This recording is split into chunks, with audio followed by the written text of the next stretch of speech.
Big Cam, we are back in live action. Here we are. Ladies and gentlemen, welcome back to episode 60 of the Fat Katz Podcast. Obviously, Ward Sewell, joined by the big man, Cameron Taylor. And, we're obviously so happy to be back. It is a holiday here kind of a holiday. I still have to work. Cam is off work, but the boys are coming at you. So a lot of stuff to cover with you today. But Big Cam, how you doing, brother? Yeah, I'm living life. Like you said, national holiday. I'm still working a little bit. I was super busy at work this week. But last week also was Father's Day. So happy Father's Day to all the dads out there. I think we both have really good father figures in our lives. And so all the dads out there, man, happy Father's Day. You guys deserve a day for sure. I hope all the new dads have Cam and I, we both have friends that have recently become parents. A lot of people celebrating their first Father's Day this year. So I hope all the fathers got to drink their whiskey, smoke their cigars, drink their Miller Lite, and eat a fat, nice and medium rare to rare steak. Eat it nice and good. If you ain't sneezing, then it ain't seasoned, ladies and gentlemen. So that's one. And then two, Cam, I did want to give another shout out to I know North Carolina high school football started yesterday or Monday. So summer workouts, I'm telling you, enjoy it while you can because it goes fast. 6 a.m. to 10 a.m. And like I said, enjoy it because in the blink of an eye, it's going to be over. But go out and get after it. And I cannot wait to see who is the top high school program in North Carolina, Cam. Something crazy. This is for probably the first time since 2015. The Wake Forest Cougars, where I'm an alum from, did not even crack the top 10 in 4A. I think Butler was number 4, I saw. Yeah. But man, the Cougars are not, I don't know what's going on, Cam. I don't know. Butler got their new coach, man. A lot of buzz here in the Matthews Mint Hill area. A guy who won back-to-back state championships at what was then called Vance High School. Yeah, is now the head coach at Butler. So and Cam, I do got to give credit where credit's due. Not sure if anybody got a chance to tune in Saturday afternoon at 2:00, but the NC State Wolfpack and the Kentucky Wildcats kicked it off in Omaha, and it was a back and forth game all the way up. The NC State Wolfpack had the lead in the top of the 9th inning, and then the Kentucky Wildcats put a dagger through our heart with a walk-off home run. Kentucky's first walk-off of the 2024 season. So, Cam, I do want to give credit to you, brother. Humble in defeat as well as humble in victory. You guys had our number that day. And, Cam, the Kentucky Wildcats are now 2-0 in the last 2 against my NC State Wolfpack.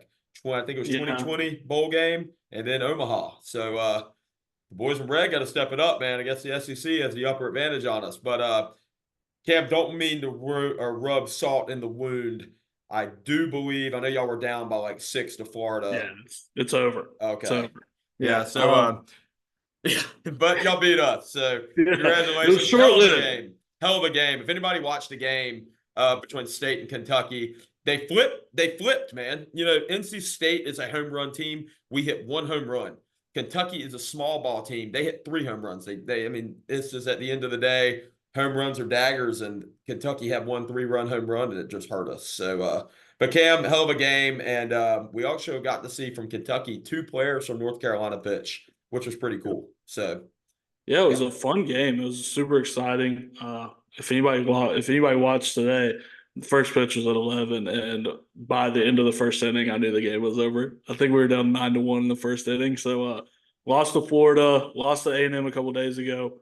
A&M's pitcher had a no-hitter 1 through 7. So, but first trip to Omaha, you get a walk-off in the first game. Like, what more can you really ask for? So, shout out to the Bat Cats. I had them later on, but we'll go ahead and give them their shouts. Yeah. First time in school history. I've said it a ton. Our guy Johnny Hummel, being one of the best closers in the nation. What a season for the Bat Cats. And now he didn't pitch against Johnny Hummel didn't pitch against State, did he?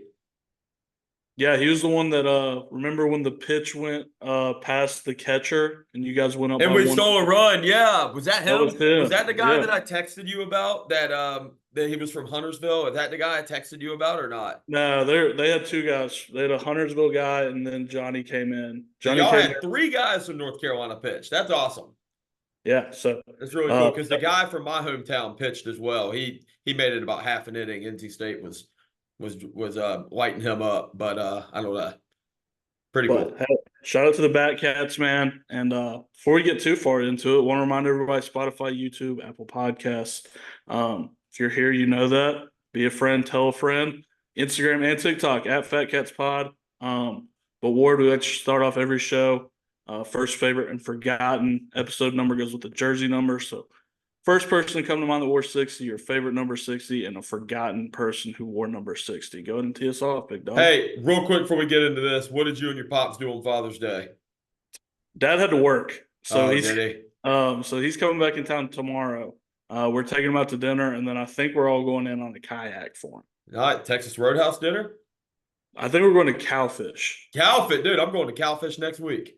Cowfish is good, man. They have pretty good sushi. If you've never been to Cowfish, it's a great spot. Yeah, there's one in Raleigh. I went for the first time, had some sushi. It was pretty good. I haven't had the burger yet, but sushi was good. But Cam, sorry for getting distracted, brother. Oh yeah, what did I do on Father's Day? Hung up by the pool, cooked chicken on the smoker and the grill, and cooked some fresh corn on the grill. So there you go. We ate pretty good. We ate healthy too. Grilled chicken, can't complain. But yeah, Cam, first favorite forgotten.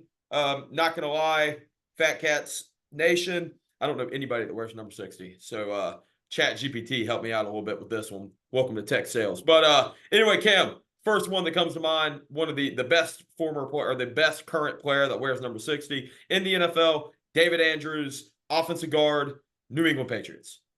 There you go. Tell us a little bit about David Andrews. What's his background? He's white, and he starts for the Patriots. There you go. First guy that came to mind for me was Otto Graham. This guy played quarterback and wore number 60 for the Cleveland Browns back in the day. I think it was like the 50s.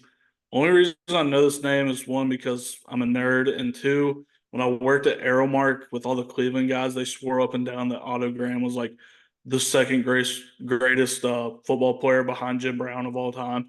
And I got to mess with them a little bit about Otto Graham and Jim Brown. So Otto Graham, for some reason, was the first guy that came to my mind when I thought of number 60. I like it, Cam. So, Cam, my favorite guy that's going to come to mind is this is an old school guy. His name is Chuck Bednarik.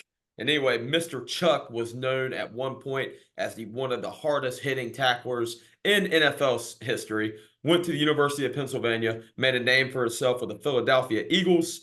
And yeah, Chuck Bednarik. Does he has a trophy named after him, right? He does. So it's I believe it's some sort of I think it's in college actually. It's some sort of linebacker. I don't know what it is. Maybe it's the leader and tackles or something like that in college football, but yeah. Love it. My favorite number 60, and this is, again, we talk about my Uncle Weezy, Jets fan. I heard this name a ton growing up. DeBrickashaw Ferguson played offensive line for the Jets. I think he's got the longest active streak of snaps in football history.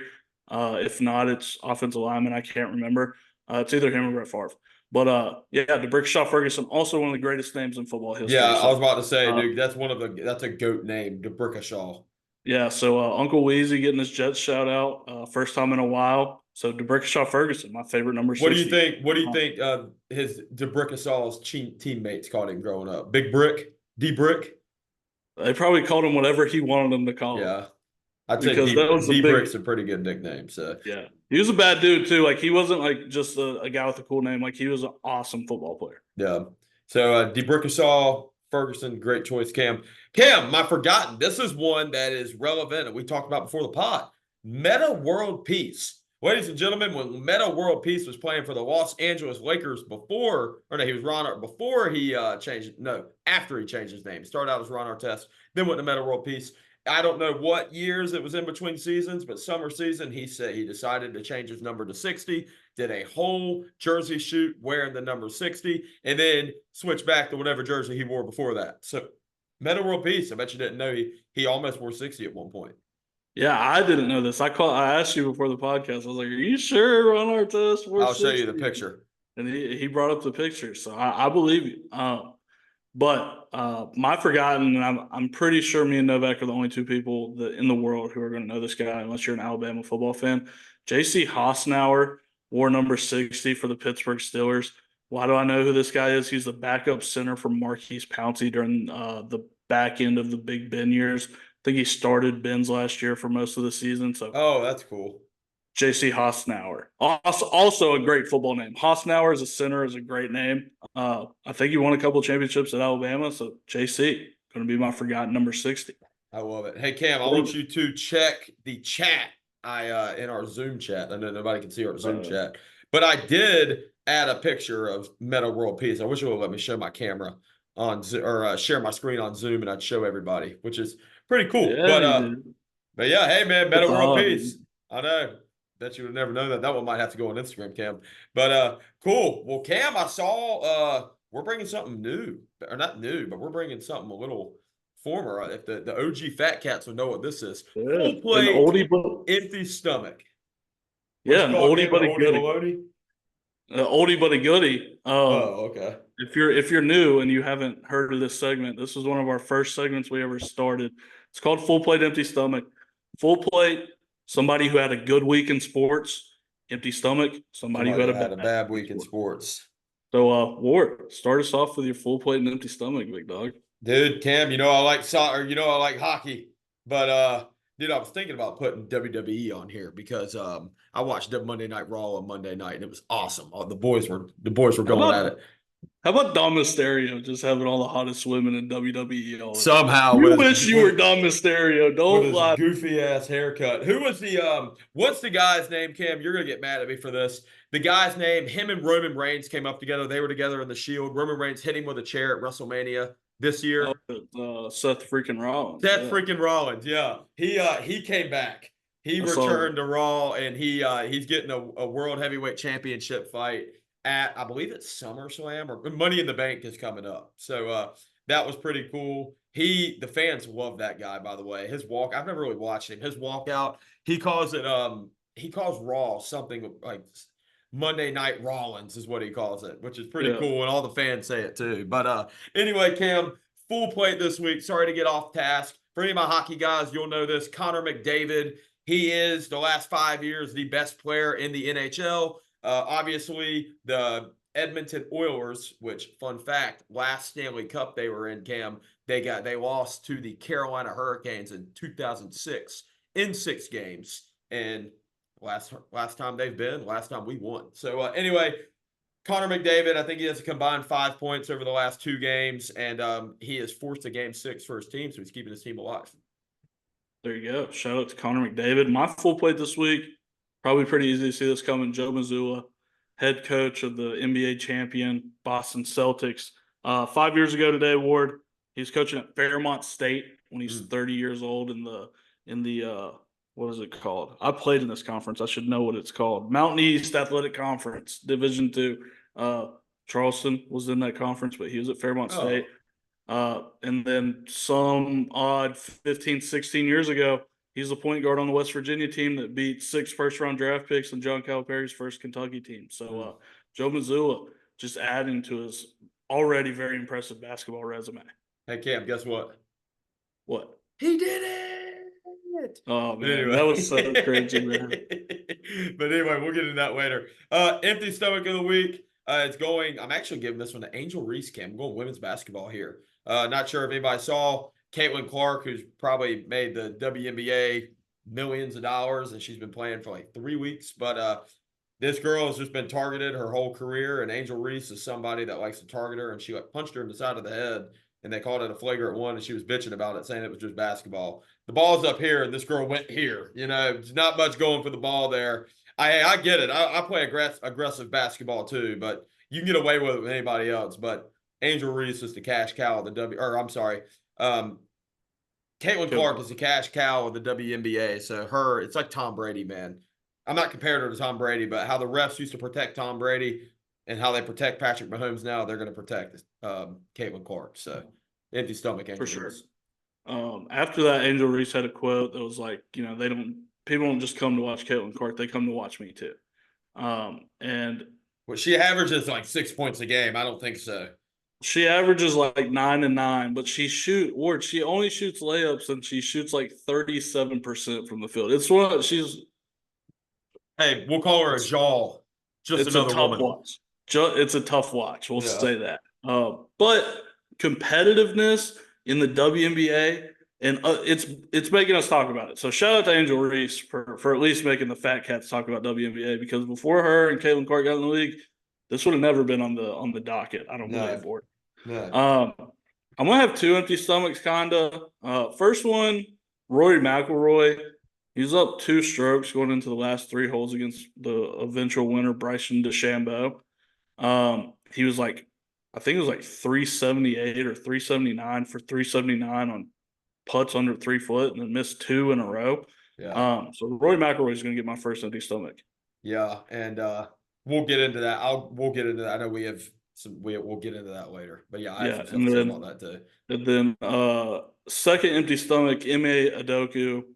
He was supposed to be the head coach on the Celtics, but he couldn't keep little Ime in his pants, so got fired. So Joe Mazzulla obviously takes his spot as the Larry O'Brien winner for the NBA championship. So Ime Adoku, just maybe next time let's go home and reevaluate things before we make rash decisions. Question of the week, Ward. You brought this one up, so let's hear it. Dude, question of the week and Fat Katz Nation, weigh in. Well, I want to do a poll on this, and they're 2 goats in their own, or they're 2 goats at the profession, especially late 90s, early 2000s. Now they're getting a little old. But Will Ferrell or Adam Sandler? This is like, I don't know how to describe this. This would be like ranch versus honey mustard, or no, ranch versus barbecue sauce is what I'd go with. Or something like that, buffalo versus barbecue. Like, you can't go wrong with either one. But so Cam, I want to ask you: are you a Will Ferrell or are you an Adam Sandler guy? So you brought up the honey mustard ranch. Like, that's a good thing. To me, we try to bring everything back to sports. This is a good old fashioned Jordan LeBron debate to me. Yeah, like, Adam Sandler's probably got more movies out. He probably has a few more duds, but career start to finish, probably more stuff than Will Ferrell. Yeah. Will Ferrell had a period though where like it was like hit after hit after hit after hit.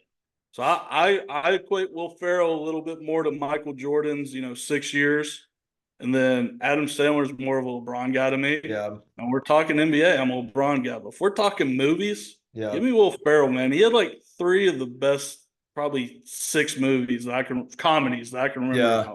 I will say Will Ferrell, and it's not like one style of movie either. He stretches across. He's versatile, Cam. He can beat you in the paint. He can outshoot you. He'll out-rebound you. He'll out-pass you. He'll out-jump you. He'll do anything. But I'm a Adam Sandler guy. I'll get into that in a minute. But you got to think, man, Will Ferrell, if anybody's ever seen the show Eastbound and Down with Kenny Powers, Will Ferrell's a car salesman, or he runs a car dealership, and that he's a NASCAR driver in Talladega Nights. He's a stepdad and stepfather. I think it's called Stepfather. Stepbrothers. No. There's something where him and Mark Wahlberg fight each other, and they're both, Mark Wahlberg's a real dad. Will Ferrell's a stepdad, and they're fighting for the kids' love. He's a stepbrother and stepbrother. You got to think Will Ferrell has so many hits, man. And then you go over to Adam Sandler. Like, Will Ferrell has a lot of hits, and they're good. Don't get me wrong. But, dude, you look at some of the iconic Adam Sandler movies. Happy Gilmore, Longest Yard, Billy Madison, Waterboy. Like, I'm just naming off the top of my head. The one where he has that kid that's in Zack and Cody. You know what I'm talking about? Oh, yeah. Big Daddy. Big Daddy. Go to Chuck and Larry.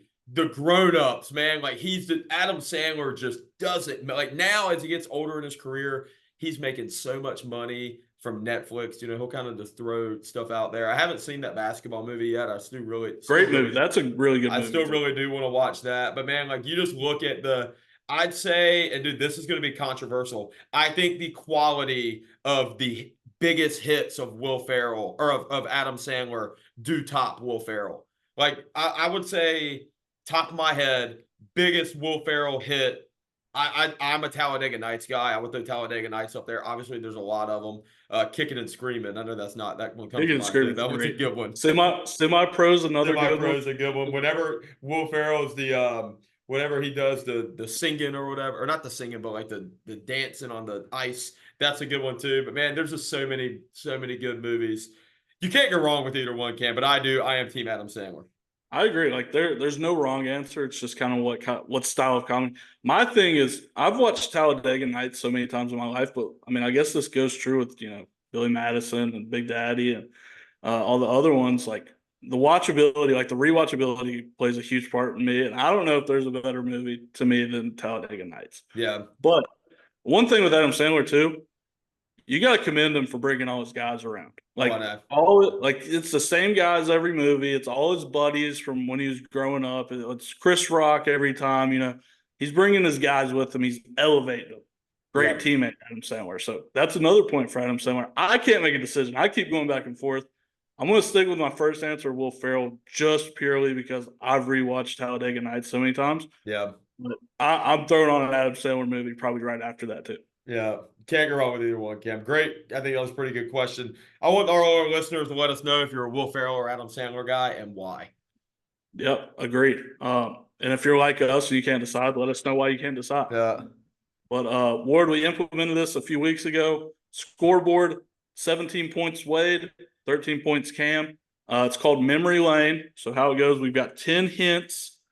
Each hint is worth first one's 10 points, then 9, and it goes all the way down to 1. They start off broad and they get more specific as we go down. Mm-hmm. You got to guess the athlete. So Ward, you have more points once again. So I'm gonna let you want to go first. You want to go second? I can't remember. I know I went first the first week. The second week, did you go first or did I go first? You have guessed first both times. Okay, I'll let you guess first this time. We'll switch it up. Okay. All right, Cool. let's do it. All right. Well, Cam, I do think you're gonna guess this guy. This guy was not very hard. I was just thinking, I was like, dude, no, we'll do this guy. But all right, Cam. Go ahead, man. Take a guess. Oh, actually, no, I have to give you a hint first, right? Yes. Okay. This is out there, Cam. This is gonna split your guesses in half. He played defense. Okay. He's a football player and he played defense. Football player and he played defense. I'm gonna go with Chris Long. Didn't get that one, Cam. All right, so this guy played for 3 teams in his NFL career, and he retired in 2016. Okay. I think this guy retired a little bit earlier. I'm gonna go with Ed Reed.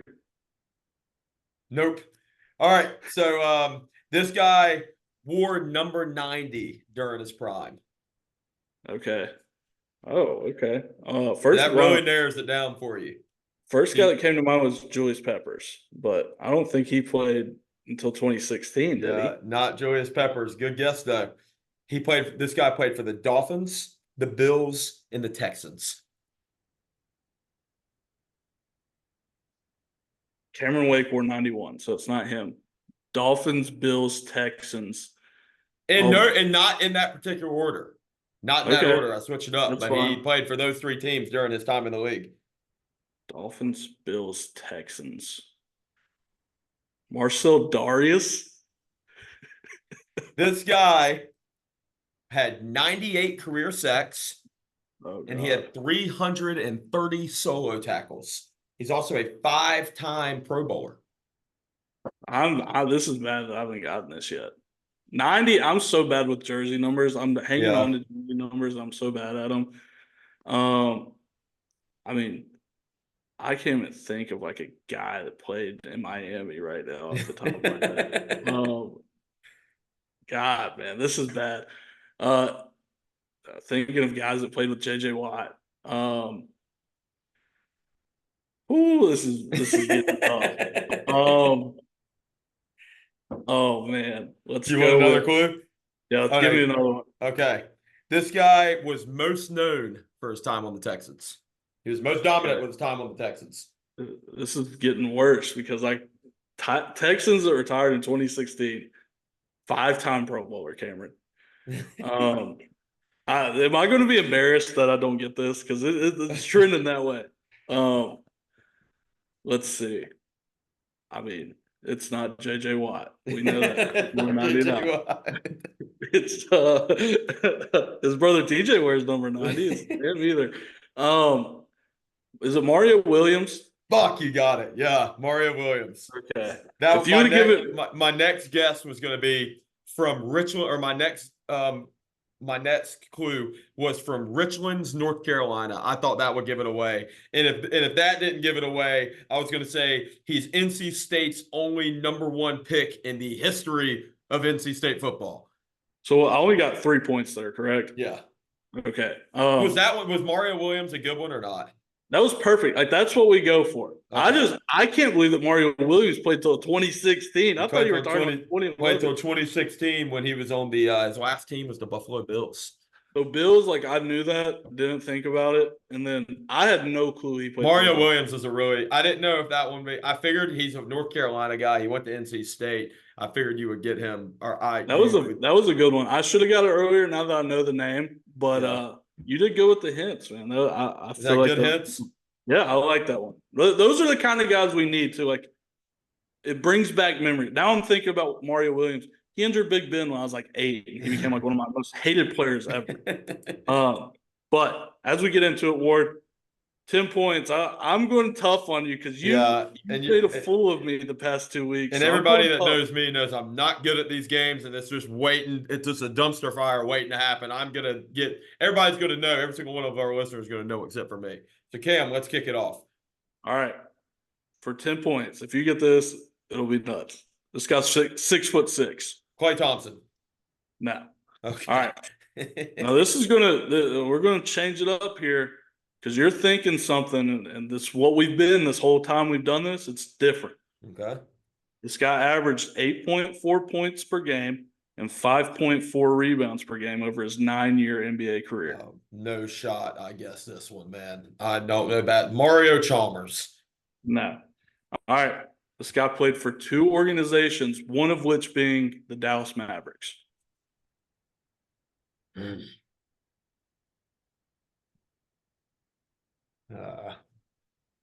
Jason Kidd. No, not Jason Kidd. For 7 points, Ward, this guy was the #2 overall draft pick. You give me a year? I'll give you a year at 6 points. Okay. #2 overall draft pick. Is he still active or is he retired or? He's retired. Okay, he is retired. #2 overall draft pick. Yeah, I have no idea. Trying to think who was good on the Mavs team when they won it a few years ago. Well, one I can think about is Dirk. All right, and I need another clue. All right, this guy was on the 2012-2013 All-Rookie team. No clue. I don't know basketball that well. All right, for 5 points, he won a national championship in college. 2011. Probably went to Kentucky then.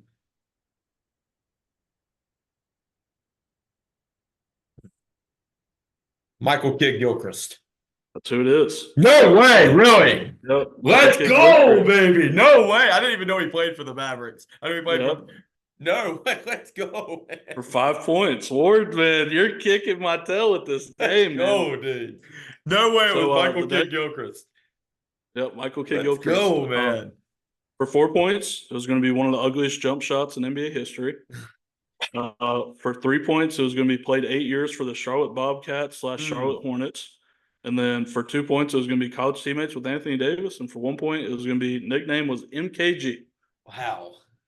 I can't believe Good pull, man. You're good. You can, say whatever you want. You're good at this game. You made it hard that time, though. I don't know many basketball players. Yeah, I made it tough on you. I'm not a basketball guy. I was tired of getting sniped, so I was like, man, we got to change it up a little bit. Yeah. Well, good segment, Cam. Yeah, it was fun. I can't believe I let Mario Williams go all the way down to 3 points. But for standings-wise, Ward, you're at 22 points now, and I'm at 16 points over the last 3 episodes. Go, baby. So, moving on, we got Celtics NBA Champs Award. It was probably one of the most boring NBA championship series of all time. There's never a moment where you didn't think the Celtics were going to win this championship. The bigger story to me than them winning the championship is the dialogue that needs to start about Jayson Tatum and Jaylen Brown. Jaylen Brown won Eastern Conference Finals MVP and Finals MVP. So who's actually the alpha? Who's actually the Batman Yeah. of the Boston Celtics. But there is a little bit of a argument there, though, Cam, because average-wise, I know Jayson Tatum did average more points, assists, and rebounds than Jayson Yep. Brown did, or than Jayson Tatum had averaged more than Jayson Brown did. So there is a little bit of an argument there. I did not follow it hard enough to make an argument about it. I know if you have a coach coming out, if the opponent's coach is saying that Jayson Brown is the best player, Jaylen Brown. or Jaylen Brown, I'm sorry. If saying that Jaylen Brown's the best player, I mean, obviously coaches know basketball, but I don't know, man. Yeah, the Jayson Tatum was brutal. After Jayson Tatum's such bad post-game interview, and that's when I give it to Jayson Brown. Jayson Brown, you got it, man. Jaylen Brown. Jaylen Brown, Jaylen, you know what I mean. Jaylen Brown, yeah, I give it to him, yeah. If you didn't watch, Jayson Tatum's media tour after the championship was brutal to watch. It was one of the more cringier things. But to me, the problem, or not problem, but the sad thing about this championship is it's not going to be, wow, look how much better Jaylen Brown got over the past year. Like last year, remember, we were talking about a guy that we're like, he can't even dribble with his left hand. We were spazzing on him last year because they gave him so much money, and they're like, you're paying a number 2 this much. And we were spazzing on him on Fat Katz Live. Everybody go check it out. But yeah, man, interesting to see. Yeah, but it's not, wow, Jaylen Brown improved so much. Like he's a true number 1 on a championship team. It's Jayson Tatum got carried to a championship. I hate that that's the narrative now. But this is one of the most dominant rosters we've ever seen constructed in the NBA. Like we have 5 guys who legit have or could have been all-stars. Mm-hmm. Derek White is like one of the best players in the NBA just out of nowhere. Al Horford finally got his ring. So we also need to start talking, is Al Horford better than Joel Embiid all the time? Like, but yeah, I mean, like I'm glad to see Al Horford get a ring. He was in Atlanta, those crappy Atlanta teams for so long. Yeah. He got one done. Happy to see it. But I was talking this morning. How long do you think before we see the next dynasty in NBA basketball? I don't know. The reason I say that is because there's so much parity in the league right now. Like there's so many great teams. Yeah, I know. Me and Billy from Off the Glass Pod, we've plugged them a few times on here. We're talking, and it's like there's like 12 or 13 teams in the West next year that you look at and you're like, dude, they could make a playoff push. Like I wonder if LeBron decides to make a move from LA to say he went to a Dallas, say he went to a Cleveland. I think those are the top 2. Or say in LA, I don't know. I know LeBron's getting old, but that's just the first thing that comes to mind. But like LeBron, KD stuff, like if these guys go somewhere else, like are they going to stay long enough for it to be a dynasty? Like how much longer can these guys actually play? You know what I mean? Hey, tell Mingo I said, what's up back there? He's walking around. He's drinking his water, man. He's making a ton of noise. I hope you guys can't hear it. But it also felt like we've kind of been alluding to this, but it feels like the torch has finally been passed. Like the LeBron, KD, Steph, those guys, it feels like the Tatum, Browns, Doncic, SGA, Anthony Edwards, like that group of guys have finally stepped up and said, all right, guys, like it's our league now. Like go away. But yeah, congrats to the Celtics. Congrats to the Celtics. Congrats to Stone. My brother's a diehard Celtics fan. So Stone, you finally got one, buddy. Congratulations. I did see a video award of the Barstool guys. Like probably 50% of the Barstool guys are Celtics fans. And they were like just like standing up, like nonchalantly dapping each other up. And somebody on Twitter was like, this is why I can't stand fan bases who have had a ton of success.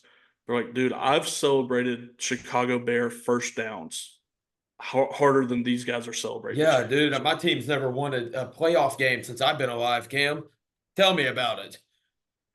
I celebrate a 500 season. I'm like, hell yeah, dude, let's go, baby. I'll never forget the victory lap you took when the then Washington football team beat the 11-0 Pittsburgh Steelers. Oh my God, dude! I let Cam have it so much. I had my opportunity to talk crap, and I talk crap. I remember I had a meme that I sent to Cam, and it was that little Geico guy holding that fishing rod with the dollar bill, and I'm like, and and the Geico or the old man is the Redskins guy, and then the little thing at the bottom was the Steelers guy, and he's like, you got to be quicker than that, you got to be quicker than that, and it was like 12-0 or 11-1. I don't, yeah, so. Yeah, Cam. Trust me, I rode that victory out. But yeah, we don't get many, so you celebrate them when you get them. Yeah, I don't want to hear about. I don't want to hear it from Boston. They've won. They've won 6 rings in the past 25 years in football. They've won 2 in basketball now. The Red Sox have won 2. I don't want to hear it, man. The Bruins have won a few. You and they're all UConn basketball fans. They've won 6 in the last 25 years. So yeah. The most spoiled fan base in sports just continues to get richer. Also, they unbroke the tie with the Lakers. They now again have the most championships in NBA history. Yeah. So which pretty much all came in the 1960s and early 70s, by the way. They won like 15 out of 18. Shout out to Bill Russell and Bob Cousy, man. Yeah. But Ward, we also saw Bryson DeChambeau win the US Open. And if you watched it on Sunday, that was awesome. Last 2 holes were electric. Like Bryson hits it into the hazard on the left side on 18. It's like, he's going to struggle to stick with Rory here. After Rory misses the putt, he's 1 hole ahead of Bryson. Yeah. Bryson like a 70 or 80-yard bunker shot, sticks it to 3 feet. Yeah. Dude, I'm not going to lie. Whenever Rory missed that putt, and I was watching a bunch of people, I was with a bunch of people, and I was saying, that is going to lose him the U.S. Open. That's going to make them tie, and DeChambeau is going to go in and win it. There was not one player that hit out of the bunker on 18 and parred all weekend. Not one person did it all weekend. These are professionals. DeChambeau hits it in the woods, takes 5 minutes to take a shot. He's trying to figure out with the trees in the way, hits it right into the bunker. Then that's his 3rd shot. It's a par 4. Hits it right in the bunker. If he had the bogey to tie, par to win, obviously, because Rory missed that putt. And like you said, man, put an absolute, shot of the tournament. 3 foot away from the hole, puts it in, has one of the most iconic celebrations. We'll be seeing that celebration for a long time now. But one thing I do respect DeChambeau. I used to hate Bryson DeChambeau, couldn't stand him for the longest time, and now people like him, man. Like, he's a likable person. I don't know if you saw Cam. He was out like hitting up the fans and talking to the fan before he was driving. He was talking to the fans. He was going up. There was a disabled person there, and he went up and dapped up the disabled person, gave him a golf ball. Like, I don't know. He's rebuilding his image, and it's hard not to like him. And he's American too. So yeah, like this was like a few years ago. This was like one of the most unliked people in golf. Yeah, and now people love him. And also, if you heard me moving around back here, I apologize. I had to let Mingo out. He's driving me nuts. Oh, you're good, man. But again, electric. Like you said, nobody got in that bunker and did anything all week, and then he comes out and sticks it legit to 3 or 4 feet. Yeah. We talked about this earlier. Ward, Fat Katz fall to 4 today. It was an old-fashioned ass whooping. Again, it was a good run. It was fun, and now sole focus on football here in the Bluegrass. So, Ward, I don't know if you saw this or not. The AFC North is going to be featured on Hard Knocks the last 6 weeks of this season. I've got some strong feelings about this, but as a non-AFC North guy, I want to hear what your thoughts are first. It's pretty cool. Obviously, you guys are the best division in football, arguably. So I do want to hear. I like to hear coaching styles and compare and contrast to. I think the Giants have Hard Knocks preseason, so just comparing coaching styles between pre and post season, or pre and during season. Curious to see, Cam. Very excited. Yeah, I've got a problem, Ward. If you've seen the Steelers' last 6 weeks of the season, it's maybe the hardest 6-week stretch in football. I did not see that. I think it's like Ravens, Eagles, Chiefs, Ravens, Bengals, Browns, like something along those lines. NFL came out and was like, listen, we didn't do this on purpose, guys. Like, this is just the luck of the draw. Like, it just happens. It's like, all right, cool. Then this comes out. Hard Knocks fall in the AFC North the last 6 weeks of the season. Steelers got a total bang job on this whole deal, man. Like, the NFL's not even hiding it anymore. Like, they're just like, we're going to give you the hardest 6 weeks in football for Hard Knocks. It drives me nuts. I can't believe it. And could you have picked a more boring conference in the NFL. Like, these guys are all about their business. Every fan base is a blue-collar fan base who only cares about winning football games. They're like, besides George Pickens, I can't think of a guy on the Steelers that like has the personality to carry a TV show. Yep. I can't think of anybody on the Browns. You think Nick Chubb wants to talk to the Hard Knocks crew after practice? Mm-hmm. You know what I mean? And Hard Knocks, the best part about Hard Knocks is like following the storylines of the cut guys, like the guys that are right on the line and making the team and not, and the rookies. Like, if you've watched the last few in-season Hard Knocks, they're not fun to watch because the last thing these guys want to do is talk to a camera crew. Yep. They want to win. They want to get into the facility and get out. That's all they Mm-hmm. want to do. So, I'll watch it, but I don't think it's going to be very good. Yeah. It'll be interesting, man. We'll see. We'll see. The Brandon Ayuk saga continues. Ward, I don't know if you saw the video of him calling your guy, Jayden Daniels. Yeah, they were former teammates at Arizona State. Interesting. Yeah, told Jayden Daniels that 49ers don't want him anymore. It looks like it's a 2-horse race between the Commanders and the Steelers of who's going to get Brandon Ayuk on their football team. I don't know, man. I to be honest with you, I just don't want to give up the money for him. Like, I saw a proposed trade today from us that gives up Diami Brown, who's a former 3rd-round pick for us, who's been awful. And then a 2nd rounder and a 4th rounder, which I don't like giving up the 2nd rounder. I give up a 4th rounder, but you got to think, if you bring this guy in, you got to pay him next year, So I just don't know. I mean, we need as many weapons for Jayden Daniels as possible, so maybe it's a possibility. But how do you feel about? I think you guys are in hurt and need of a receiver more than we are. So how are you feeling? For sure. And I've heard this Brandon Ayuk to the Steelers since before the draft. Yeah. So I'm not going to get excited unless it happens. Then I'll get excited. I'll be happy. But like you said, like, you're going to have to pay this guy. Like, this guy's going to command between $25 and $30 million a year. I know the Niners offered him 20 and he turned it down. So, and also Brandon Ayuk too. I mean, he's had one good year, man. How do you know that success is going to continue? Yeah, for sure. But I'd be very excited. Brandon Ayuk was a Pittsburgh Steeler. Don't get me wrong. But I'm not going to hold my breath. Like I said, I've been hearing about this for the past 3 months. So I'll believe it when I see it. That's the camp I'm in right now. Mm-hmm. Ward, I don't know if you've seen this. Les Miles is suing LSU. I saw that, because they're holding a win from him that's letting him not be in the Hall of Fame or something like that. Yeah, so they vacated 37 of his wins while at LSU. Why? For recruiting violations. Wow. So his winning percentage, if you don't know, to get in the College Football Coaching Hall of Fame, you have to have a over or 600 or over win percentage. So you have to win 60% or more of your games. Before they took these wins away, he was over that threshold. Now that they've taken him away, he's at 0.597, so 59.7%, and he can't get in. So he's suing them, saying that, for, I guess, I don't know, damages maybe, I don't know. Wow. But saying that because they self-vacated these, by the way. Like, this wasn't NCAA saying, hey, we're vacating these wins. That LSU was like, hey, we'll vacate these wins because we found some recruiting violations during the Les Miles tenure. So, wow.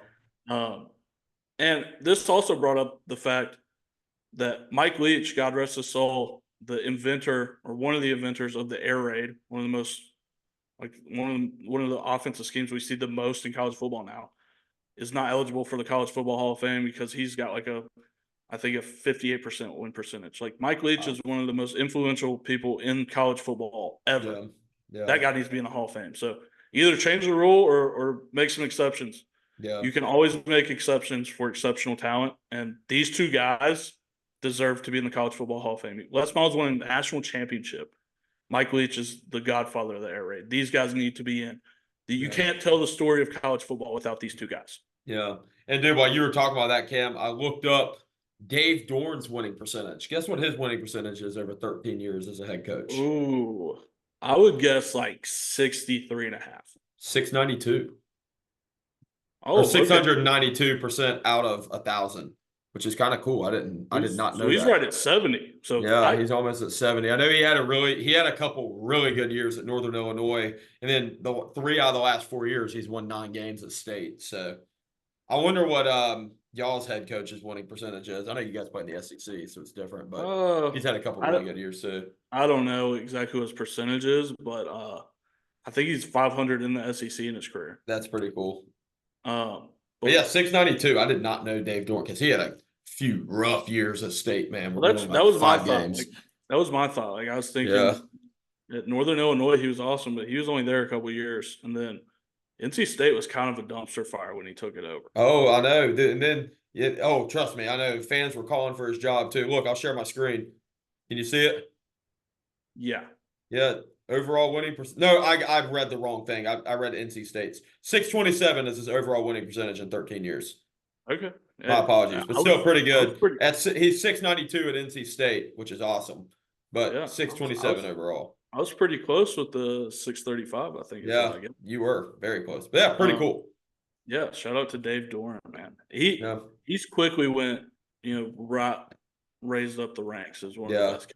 I was telling somebody the other day, I think with the success that NC State's had in the last year in sports, I think that we've gone from we were like a mid, I would say in college sports, there's 3 tiers of programs. There's a low tier, a mid tier, and a high tier. I think your high tiers are your Alabama, Texas, Georgia, Ohio State, schools like that. There's only a couple, Kentucky basketball, Carolina basketball, Duke basketball. Those are your high tiers. Then there's your mid tiers and your low tiers. I think State went from a middle mid tier to like an upper. We're climbing up the upper mid tier list, which is really cool, But I don't know. I was talking with somebody about that. See what people think. Yeah, and hopefully it's not the case, but there's a world where you lived in the best year in NC State athletics history. So far, it is the year in NC State athletic. It is the best year. Hopefully, they can keep building on it. But if you look back and you're like, 2023, 2024 was pretty sick, man, to be an NC State fan. Yeah. But Ward, last thing, and then we'll get to pet peeve of the week, and then we've got a new segment here to close us out. The Pistons fired Monty Williams after 1 year. The Monty Williams saga or the career arc is something to kind of think about. I have a timeline. In May 2023, he was fired by the Phoenix Suns just a year after reaching the NBA Finals, securing a $20 million buyout. Wow. So he got a $20 million But he got paid. In June 2023, he was hired by the Detroit Pistons. He got a 6-year, $78.5 million deal, the largest coaching contract in NBA history at the time. Wow, I did not know that. It's come out that he didn't want that job. He wanted to take some time off coaching, but they gave him a deal he couldn't refuse, I guess. Yeah. And then in June of 2024, he was fired by the Detroit Pistons just after one season, securing a $65 million buyout. So in 3 years, Monty Williams has made $85 million to not coach basketball. Yeah, $65 million buyout. That's Jimbo level buyout, man. Yeah, that's nuts. Yeah, and I also had to talk with somebody today too. I didn't realize how much more money NFL or NBA players made than NFL, but I guess NFL you're paying 52 active roster guys plus a practice squad. NBA you pay 15 guys and you have 100. What is it like? Or no, it's 82 games or 180. I don't know. Baseball's 182. Yeah. So, but yeah, man, I don't know. I thought that was very interesting, but yeah, Cam, let's jump forward, brother. Pet peeve of the week. Tell me what you're thinking. Yeah, so pet peeve of the week for me, it's talking head season, especially for football. So what that means is all these talking heads, all these guys who think they know a lot more about football than they do, are going to be talking, especially college football. They're going to be making all these bold predictions, hot takes with no evidence to back it up. No, here's what formations or what personnel groupings is why I think X team is going to be so good. They're just going to say stuff. So talking head season, and also talking head season for NFL, which is all these mini camp storylines, preseason storylines that aren't true. Think last year when people were saying that Kenny Pickett was going to, possibly be an MVP candidate. So take all the football news you hear at this time of the year, Because a lot of people are just excited to get into football season. Yeah. They're reading tea leaves and they're not actually at practices. They're not actually in the facilities. And they're just saying stuff to make them feel better about their teams. Ladies and gentlemen, I thought Sam Howell was going to lead the NFL in passing, but she did through 12 weeks. But anyway, long story short, and talking head season for me is NC State splits 1-1 with Clemson, Tennessee. We go to the ACC championship and we make the 12-team playoff. So, Cam, anyway, let's move forward. Ward Sewell, pet peeve of the week. I just went to a gym. I actually just thought of this today. There's a YMCA across the street from my office. Didn't go this morning, Cam. Stayed up late last night, and so I went during my lunch break. This gym is awesome because it's authentic. It has metal plates. Everybody loves metal plates. Pet peeve of the week, Cam, is when you are lifting with metal plates and you do not turn them inside outwards. The metal, the numbers and the letters always face in. It never faces out. That you see nothing on the outside except a plate. All the numbers face in. So when people do it wrong, it drives me absolutely insane. Cam, I know you're a former football guy. You've lifted weights your whole life. Give me your thoughts on this. Yeah, I agree with that. Like, that's the proper way to do it. What bothers me more than that is if you walk in and maybe somebody didn't clean their bar off, which happens. I don't like it, but it happens. And they've got, say, like a 45 on the inside, a 25, and then another 45 stack. And it's like, dude, take the 25 off, put the 45 on, put the 25 back on. The smaller weights always go on the outside, no matter what. Yeah, very true. Very true. But yeah, and let me know what y'all think of that. I know a lot of the people that are older than Cam and I that listen to this podcast, you guys grew up with metal weights. We now have, we have rubber weights. So people that have an opinion on it, please let us know. Yeah, so that's Pet Peeve of the Week. Ward, we got a new segment. It's called Odd Man Out Trivia. Here's how it works. We've got 4 tiers. We've got the bronze, the silver, the gold, and the platinum. Bronze is easy. Silver is medium. Gold is tough. Platinum is what I'm labeling impossible. Okay. I'm going to give you 4 names.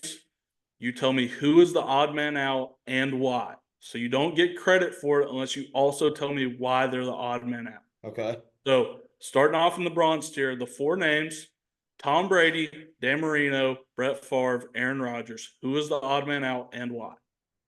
Dan Marino never won a Super Bowl. That is correct. Dan Marino never won a Super Bowl. He is the odd man out. All right, silver: Andrew Luck, Joe Burrow, Von Miller, and Travon Walker. Oh. Who's the odd man out and why?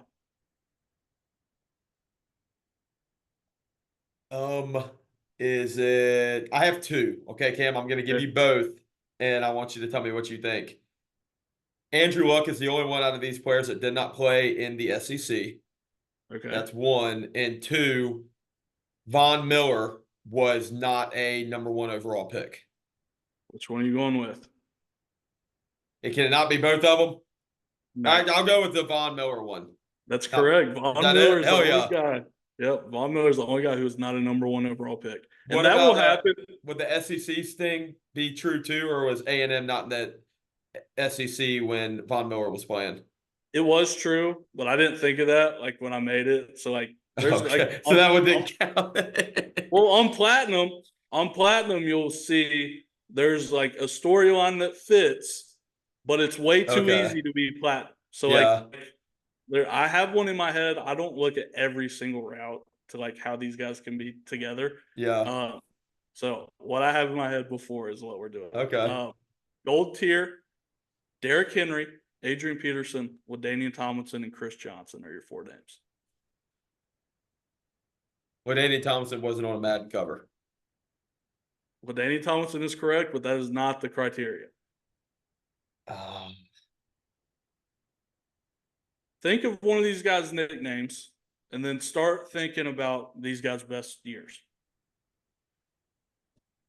I don't know. All right. Are you officially giving up? Yeah, I'm giving up. All right. LaDainian Tomlinson was the only guy on this list to not rush for over 2,000 yards in the season. Wow, really? Yeah. So CJ2K, obviously, Adrian Peterson did it. Derrick Henry did it. Is the Madden thing right? I think LaDainian Tomlinson was never on a cover. He never was. Are we sure about that? There was a I do not look it up. Let me look it up. Yeah, dude, because I remember Madden really hard from about '08 on, and LaDainian Thompson I has thought never he was been on in like it. a PS3 cover one year. Let me look it up. Send Madden cover. We're both looking Yeah, at bro, he was supposed to be Madden '08. He was supposed to be on the Madden '08 cover. Oh, yeah, here it is. Was LaDainian Thompson. Never appeared on a cover of Madden game throughout his storied pro career, according to Sports Okay. Illustrated. Was He Derrick he Henry? did he decided to reject the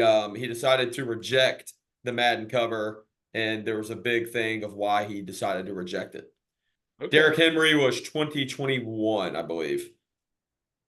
Okay. I didn't know that he's on Madden cover, to be honest with you. Yeah, I'm gonna Hey, look that up to make sure I'm again, right. again, there will be ones that are like that, and probably most of it. You'll probably be able to find a way that these guys, like one guy, doesn't fit for a reason, but that's part of the game, I guess. Maybe we need to iron out Yeah, those. Henry was 22. Okay, cool. And That was a good platinum, one. That was a good one though. Oh yeah, platinum. Let's say platinum. Sorry. platinum, and then we'll get out of here. We've got Bryce Young, we've got Spencer Rattler, we've got quarterback Josh Allen, and we've got Brian Brzee. Josh Allen never played against an SEC team in college. It is Josh Allen. That's not the reason.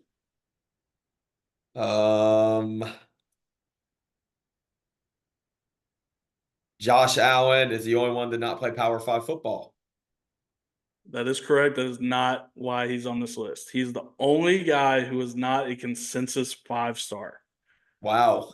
by the recruiting services. Wow. Brian Breeze was a 5-star. Wow. Brian Brzee was the #1 player in his class. Did not know that. Yeah, but This is cool. I like this. That was cool. Hey, I had some good guesses, Cam. I had some good guesses. You basically got all of them right. It's just, and you really got all of them right for different reasons. It's just not the reason I had them on there. But so you enjoyed that? We want to keep doing cool. that? Yeah. That was Okay, cool. cool. It's a lot. Because there's no way I'll be able to put this together. I do not know sports enough to put this together. I can do it. I'll make them for you. Well, it takes a lot, so don't kill yourself every week. It's like maybe a once every couple of weeks kind of thing. Okay, that's fine. But yeah, that was episode 60 of the Fat Katz Podcast. Happy late Father's Day to all the fathers out there. Happy Juneteenth, national holiday. Find us on Spotify, YouTube, Apple Podcasts, Instagram, and TikTok at Fat Katz Pod. Be a friend, tell a friend, leave us a like, leave us a comment. Tell us what you think. Adam Sandler, Will Ferrell, who do you like? How many points did you guys get going down memory lane? And do you like Odd Man Trivia or not?